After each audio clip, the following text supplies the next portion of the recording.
salaamaaleykum mbokk yi tey ñu ñëwaat ci seen série Laravel donc vidéo bee passé waxoon nañ ci nu ñuy créer contrôleur léegi tey dañuy xool nan la ñuy passer suñu view bi à partir du contrôleur maanaam naka la ñuy ñëwee ci route bi fii nii ñu ne ko léegi bu ñu defee / home da ngay dem ci contrôleur bi nga xam ne moo tudd home contrôleur nga retourner ñu li nekk ci home contrôleur maanaam am nañ fi home contrôleur am nañ benn view bu tudd home aussi léegi bu ñu ñëwee ci home contrôleur dañuy définir fii ay fonction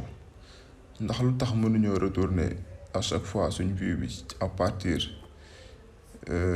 si fonction bii ni nga xam ne moom lañ définir ndax mën nañ dem ba ci kanam ñu bëgg a jël données yi nga xam ne moo nekk ci base de données bi ñu bëgg ko afficher ci view bi donc dañuy ñëw suñu contrôleur ñu définir benn fonction mën nañ ko tuddee index wala ñu tuddee ko home, ça dépend tur rek boo xam ne nii mën nañ ko jox fonction bi maanaam suñ defee public function home ñu def index fonction bi day am lu muy def maintenant nan la ñuy def fonction mën nañ ne ko return par exemple Mamadou exemple Mamadou fonction bi yow lii ngay retourner Mamadou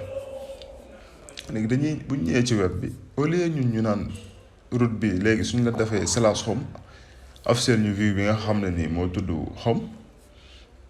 donc léegi ñun lan la ñuy def nañ supprimer route bi léegi naan ko route léegi ñun suñu defee / home méthode bi chaque fois get la bu ñu bëggee soxla page bu ñu defee / home léegi yow da ngay dem ci contrôleur bi nga xam ne moo ngi tudd home si suñ contrôleur am nañ fa contrôleur bu tudd home contrôleur maintenant home contrôleur par défaut classe la xam c'est une classe léegi ñu ne ko boo demee ci home contrôleur am na benn fonction bu tudd index ñu ne ko soo ñëwee ci home contrôleur am na benn fonction bu tudd index léegi fonction bi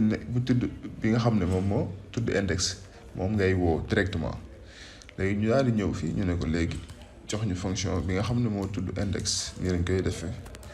index ñu def fii point virgule maintenant suñ defee / home wol ñu contrôleur bi nga xam ne ni wala wol ñu home contrôleur wala contrôleur bi nga xam ne nii moo ngi tudd home contrôleur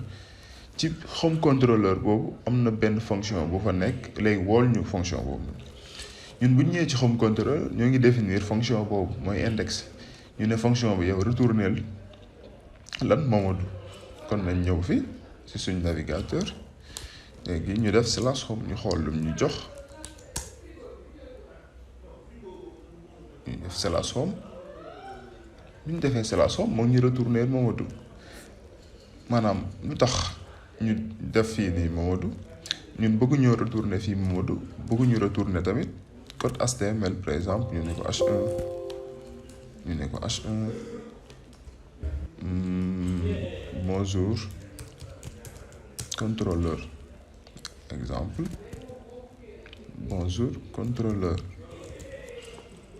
ñu def nii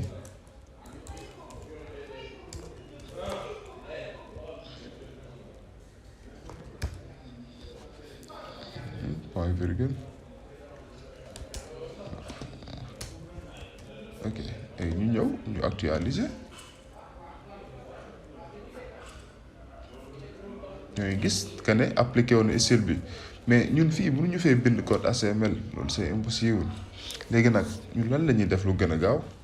ñu ne ko léegi yow code bii da nga koy jël léegi retournel benn view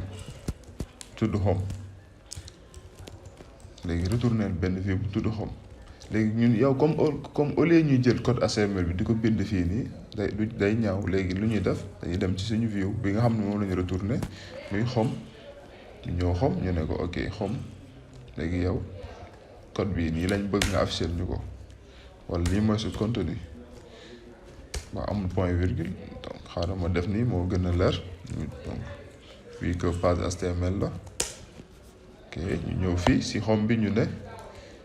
bonjour contrôleur maintenant fii amatuñu fi benn donnée fii luñ def ñun dañoo retourner view bi automatiquement léegi li nekk ci view bi moom mooy affiché suñu waxee /home ñu ñëwaat /home ñu actualiser ñu xool